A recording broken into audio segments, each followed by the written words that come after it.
வாழைப்பூவில் அந்த நரம்பு எடுக்கிறதுங்கிறது நிறைய பேருக்கு தெரியாது. அதுக்காக இதை காட்டுறேன் நான்.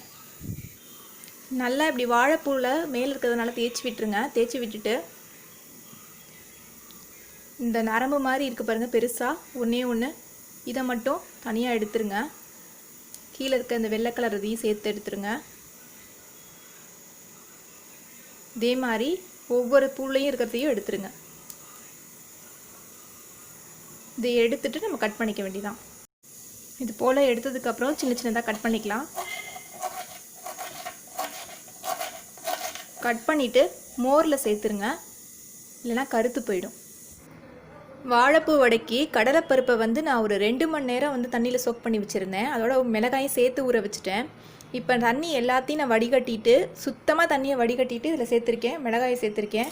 இது கூட ஒரு 1/4 டீஸ்பூன் அளவுக்கு சோம்பு சேர்த்துக்கோங்க. ஒரு 6 பல்லு பூண்டு, 2 துண்டு இஞ்சி, ஒரு 4 கருவேப்பிலை, கொஞ்சமாக கொத்தமல்லி. இது வாசனைக்காக தான் நம்ம சேர்க்குறோம். வேணான்னா நீங்கள் ஸ்கிப் பண்ணிக்கோங்க. இப்போ இதை மிக்சியில் அரைச்சிட்டு வந்துக்கலாம். தண்ணி எதுவும் சேர்க்காமல் கொரகொரப்பாக அரைப்போம். வாழைப்பூவை மோரில் போட்டு வச்சுருந்தேன். இப்போ அதை இதோட சேர்த்து லைட்டாக ஒரு பல்ஸ் கொடுத்துக்கலாம். முடிஞ்ச வரைக்கும் பூவன் வெரைட்டி உள்ள வாழைப்பூவாக எடுத்துக்கோங்க. அதில் துவர்ப்பு சுவை கொஞ்சம் குறைவாக இருக்கும், நல்லா வாசனையாகவும் இருக்கும். ஒரே ஒரு பல்ஸ் மட்டும் கொடுத்துக்கோங்க. நல்லா கொரகொரப்பாக அரைச்சிட்டு வந்தாச்சு. இப்போ வடைக்கு தேவையான அளவு உப்பு சேர்த்துடலாம். கருவேப்பிலை கொத்தமல்லி கட் பண்ணி வச்சுருக்கேன், அதை சேர்த்துக்கலாம். இது கூடவே ஒரு பெரிய வெங்காயம் கட் பண்ணி வச்சுருக்கேன், அதையும் சேர்த்துக்கலாம். சேர்த்துட்டு நல்லா கலந்து விட்டுறலாம். நல்லா கலந்து விட்டுருங்க, உப்பு எல்லா பக்கட்டும் சேர்கிற அளவுக்கு. உங்களுக்கு மாவு இப்போ தண்ணியாக இருக்க மாதிரி இருந்ததுன்னா ஒரு 2 ஸ்பூன் பொட்டுக்கடலை பவுட்ரு சேர்த்துக்கோங்க.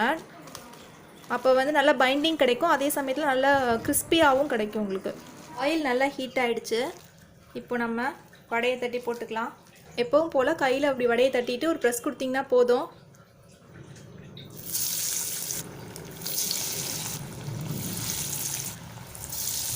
நல்லா வேகட்டும். நல்லா ஒரு சைடு வெந்து வந்திருக்கு, இன்னொரு சைடு திருப்பி போட்டுக்கலாம். போட்டதும் போட்டு கிண்டி விடாதீங்க, உடஞ்சிரும். ஸோ நம்மளுடைய வாழைப்பூ வடைகள் எல்லாமே ரெடி ஆகிடுச்சு. இதை எடுத்துக்கலாம்.